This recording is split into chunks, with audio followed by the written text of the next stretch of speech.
Hello, good night. Thanks for tuning into Kareem's Dream. I'm Kareem, and today we are talking about how I think I'm becoming an asshole. And the more I think about it, I'm not even sure if that's a bad thing. Now, I mentioned in the last episode a little bit that I am more or less in wedding planning phase right now. And it's forcing me to answer like the question of what do I want? And, I feel like I spent basically all my life always trying to be accommodating to other people.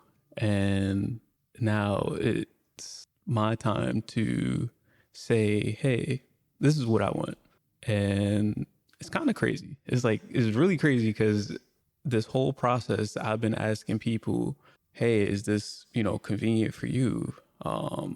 What do you want? What is reasonable for you? How can I make this easier for you to come to my wedding or to be in my wedding? And man, it is an eye-opening experience. So a few months back, I mean, we've been planning this wedding for like 2 years, but I want to say a couple months ago, back in September, we basically sent out like, save the dates. And at that time, I was kind of just going through it, and it's just like, man, I want to send this out early enough so people had time to, book reservations and all like that different kind of stuff. Black people, we don't do nothing on time, right?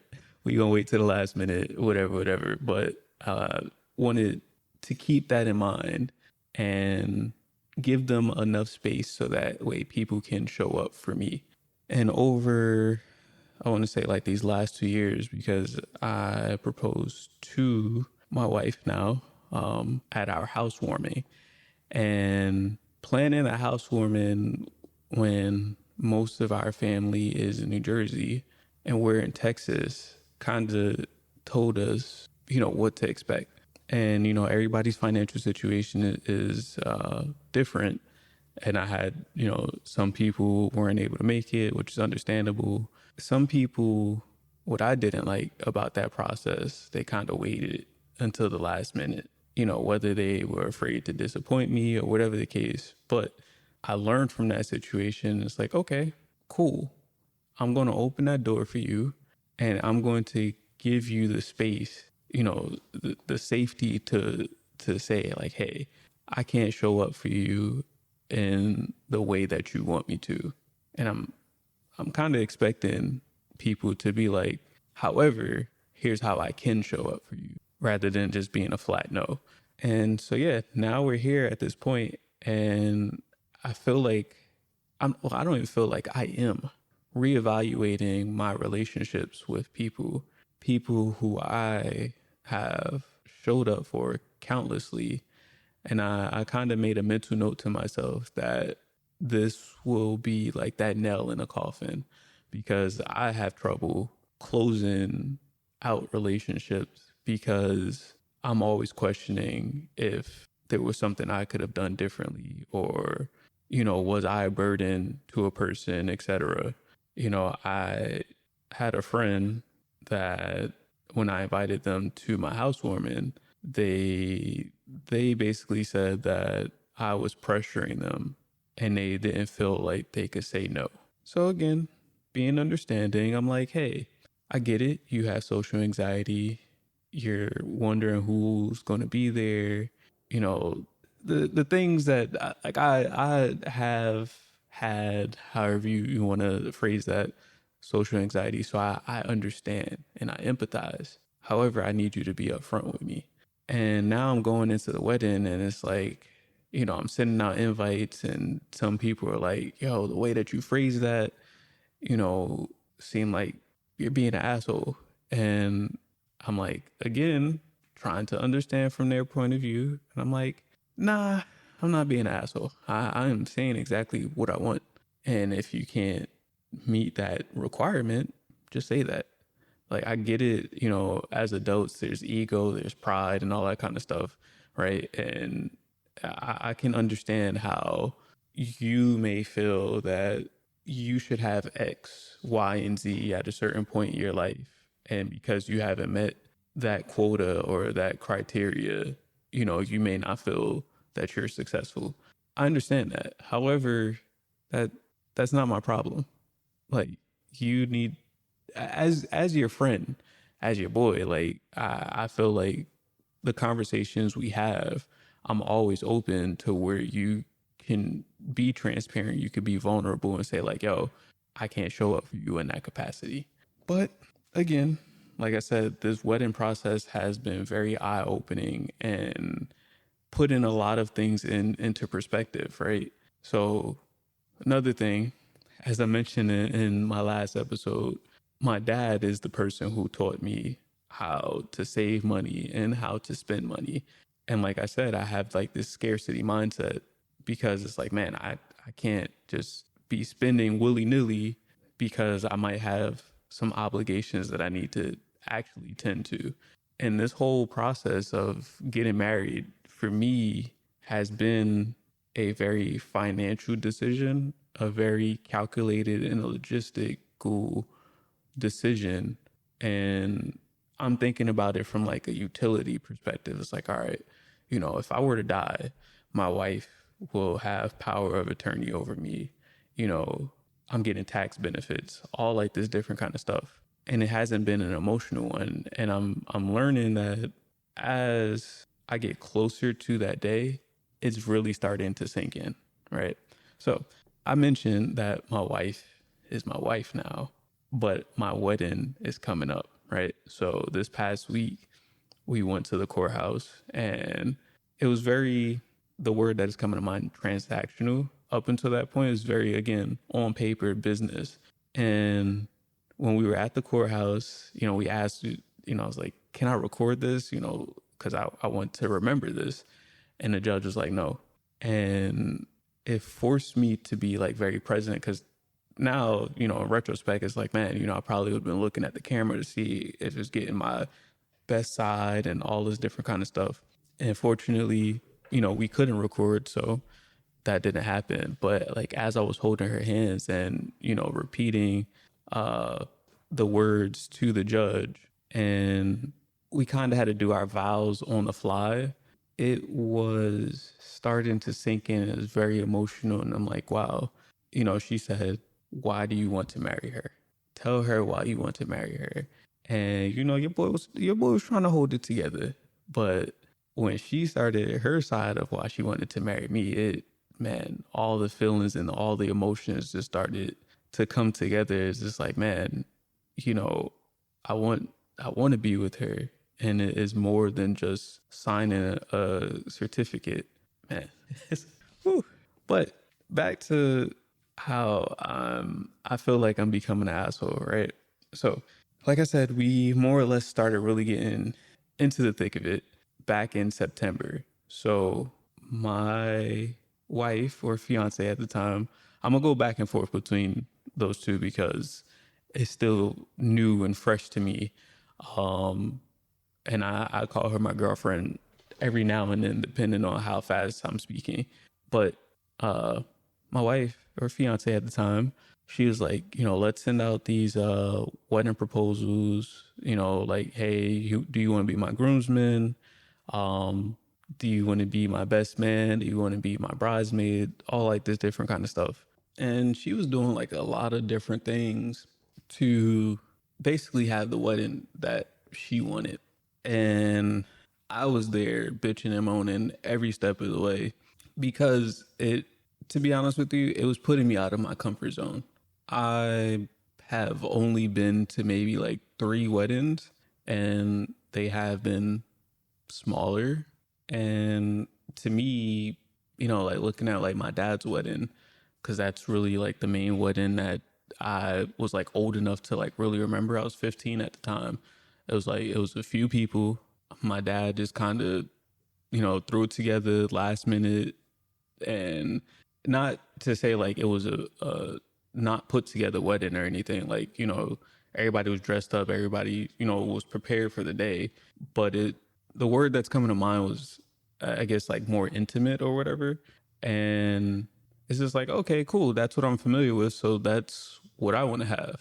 I want to invite the people that mean the most to me, and people who I don't really care about seeing there should not come. Like I don't want that one random uncle that you only heard about growing up talking about, I remember you in diapers, and I have literally no connection to this person at all. Like, you are not getting an invite to my wedding.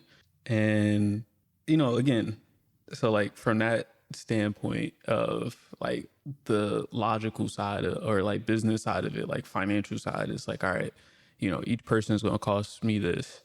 And each thing that I do up until this point is going to cost me some amount of money. And asking people to be in my wedding shouldn't cost them any money or little to no money, right?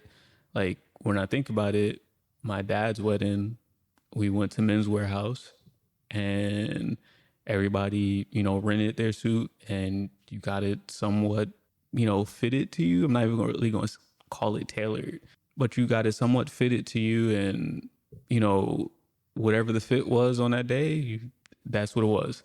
And then you dropped it off the next day, and then you went on about your life. And here my fiance goes, turning my world upside down.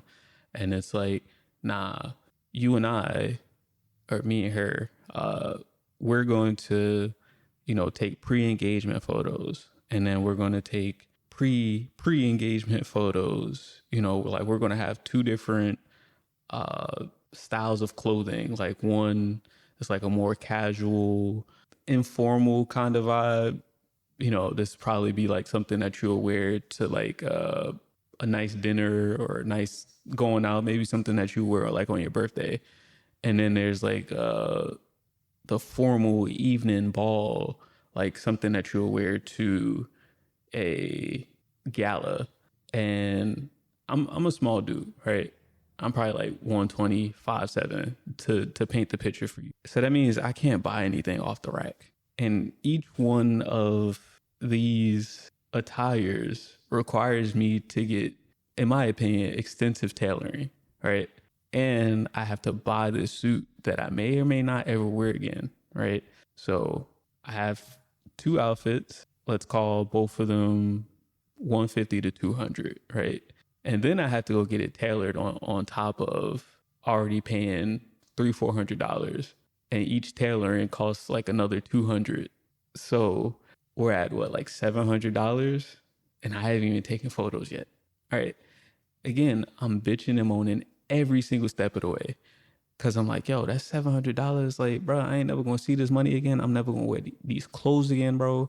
Like, this is dumb. Like, why are we doing this? So again, this is the first time I've ever been to a tailor. Buy the clothes, bring it to the tailor, they tailor it. And yo, like, I ain't even have a haircut at this point. But the way I was feeling, I was like, yo, this shit is kind of nice. Like, it really is nice, right? So that's that. We fly from Texas to New York to take these like engagement photos and videos. Shit come out fire. I'm getting compliments left and right. And I say that because at this point, like, yeah, I just calculated it, but I don't remember none of it.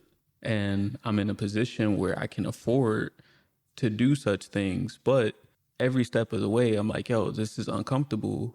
And I know I can afford it, but I don't want to afford it. Like, that's my favorite saying right now is like, I can afford it, but I don't want to. So now I'm going to my groomsmen, and now I'm asking them to go afford this thing that they will only wear one day, maybe, and go get tailoring and get like African attire so that I shall be. My wife is from Sierra Leone, and again, all of this stuff is like coming into like full play, and I feel like I'm like spiraling because it's like, oh my god, there's so much stuff, and I gotta ask people to show up for me. I gotta ask people to spend money for me, and I'm like, how can I ask people to spend money for me, and I don't even want to spend it on myself. Like, and it started getting to a point where it's just like, all right, this is what it is. I'm going to do this. It turned out really nice, and I know it's going to turn out nice. And every time in the past that I've complained about how much something cost, or you know how it's like putting me out of my comfort zone, I've always had a great time. And I never remember the discomfort that I had, whether it was spending or, yeah, really, it all comes down to money. As I mentioned in the last episode, it all comes down to money. So the discomfort of spending this money that I had no plans on spending, right? And now I'm asking other people to do that. So I like to talk to people who are more experienced than me, call them mentors or whatever. Really is just like family who's married, who, I feel like I relate to. And one person I talked to was like my cousin at one point, and he was like, bro, can you afford this wedding? Can you afford to do all this shit? I was like, yeah. He's like, is it going to kill you? I was like, nah, I'm going to make the money back. Like, and it's not going to, take me long to do that. So he like, shut the fuck up, man. this is your person. This is who you're going to be with for the rest of your life. Like, it's one day. And I'm like, all right, I'll trust the process. So with that, it's been a slow evolution of me breaking out of my comfort zone and I guess compromising. I feel like that has a negative connotation to it, but it's like compromising, right? Because it's like, hey, this is not what I identify with, but because you love it, I like it. if we being real. And yeah, I'm talking to the groomsmen, and like we put again, trying to be accommodating so people can have the floor to say like, hey, I can't afford that, or I can't afford that, or can you meet me in the middle, kind of thing. We put the proposals out there and said like, hey, based off of what I was saying for my clothes, like, we're going to try to make sure that the suit that we find you is, within this budget. And we're going to try to make sure like everything is within a certain budget, but here's the numbers that you can expect to spend. And I was talking to two of my close friends, and I'm just like, yo, like, is this okay for y'all? Like, we're at like $1,000 and we haven't even really gotten into the thick of it. And they like, bro, I'm already budgeting for 2-3 times, that amount. The bachelor party or weekend or whatever's going on, like, I'm there. You tell me what you want and I'm there. And every step of the way, I'm like, bro, are you sure? Like, this is max. And if we're being honest, now that I'm like saying it out loud, it's just like, I wouldn't want to do it because this is putting me out of my comfort zone. Like, yeah, I'm gonna do it because you my mans, but I don't want to because it's putting me out of my comfort zone. This is going against everything that I know to be true in terms of how I spend and save my money. And it's like, oh, I'm gonna go spend $3,000 on whatever, and my car gonna break down. Like, that anxiety, that scarcity mindset that I have grown into. But everybody has been like, yo, I'm there for you, bro. Nobody has pushed back. And, some of the people did have to fall off, but they were very upfront. And I'm like so thankful for that. It's just like, yo, man, I'm going through something right now. I can't, I'm gonna be at the wedding, but I can't be in the wedding. Like, and I'm like, bro, I get it. And every step I've been asking people like, yo, you still able to show up for me? You still able to show up for me? Cause I get it. It's hard times right now. People losing jobs left and right. Like, financial security ain't secure. But everybody has been upfront, straightforward, and letting me know when they can and when they can't. And that's all I could like really ask for, is the people that, wait until the last minute or just don't say anything. That pisses me off to like the max. But so I got all my boys, all adults. They're all in my wedding. And then my little brother, I'm 16 years older than him, so he's about to be like 15. He's in the wedding, but he don't got no job. So it's really my dad is like his proxy, right? He's the money person for him. And it has been a process because, like I said, my dad is how I know how to manage money. And I realized because recently I reached out to him and was like, hey, did you order my little brother's suit? He was like, nah, I didn't. I'm like, all right, here's the link again. Go order it. A few days later, he calls me. He's like, hey, I looked at the place. Their only location is in California. I'm like, okay, order the suit. Like, we've done mad shit to measure everybody's suit and to ensure everybody more or less can, will be in the same suit.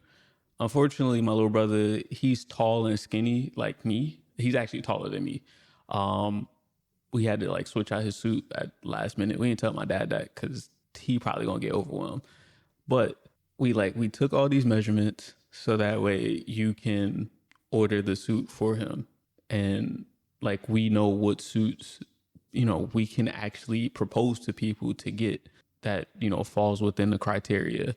And the first thing my dad says after seeing that he would have to order a suit and then go get it tailored is, why didn't we go to Men's Warehouse? And in that moment, I realized that little voice in my head isn't necessarily me. He is my inner voice. He is the discomfort in a lot of this. And it's something I've dealt with in the past for different reasons outside of money, where I started realizing it's what I assume my dad will say, right? I'm driving my car. I hit a pothole. Damn, bro, you stupid. Like, why you don't pay attention? And it's like, is that my inner monologue or is that what my dad would say to me? And it was funny because I was talking to my fiance at that moment and I told her, I was like, look, I know I don't like communicating in these kind of situations where it's just like I'm still fighting with the evolution of myself, right? I understand where I'm trying to go, but I also am still attached to who I was yesterday. And me talking to my dad is just going to unravel that. And I know for a fact that talking to him is going to cause me to say something where, like, yeah, I agree that we should go to Men's Warehouse. And then he feels like he's correct and then goes and does the wrong thing. When really, I'm like, yeah, I agree that we should go to Men's Warehouse, but that's not what we're doing. We're actually going to get these suits and getting it tailored. And that's what you agreed upon. And to me, speaking like that, especially to like my father, like the way I was raised, Black household, like that's disrespectful. And to me, that's being an asshole. But it's like, nah, bruh, this is what you signed up for. Here's the contract that you literally agreed to. And I asked you, because I still had the messages, I had the receipts, that you were okay with this. And now I'm realizing my man's didn't even read probably 90% of it. He just went, saw a link, clicked it, filled out some stuff, and deleted the messages. And I basically just told my fiance, I was like, look, you need to talk to him because I'm slowly kind of realizing that my dad probably got ADHD as well. They say that apple don't fall too far from the tree. So we just throwing that out there. But how he be moving, it very much reminds me of how I be moving. And I'm like, I need my fiance to talk to him because she has a very clear mind and understanding and vision of the path forward. And I don't want to deviate because I've injected the person I was yesterday or the thoughts and beliefs that I had yesterday into it while talking to my father. And it has been a process that I'm still processing. And it's not to say like I'm scared of him or of people, but it's like I feel like I'm a burden when I'm costing people money, which then causes me to, I guess, shrink and not take up as much space because I feel like when I'm asking people to spend this amount of money on me, I guess in a way I'm saying like I'm not worth it. I'm worth other things, but not this amount of money.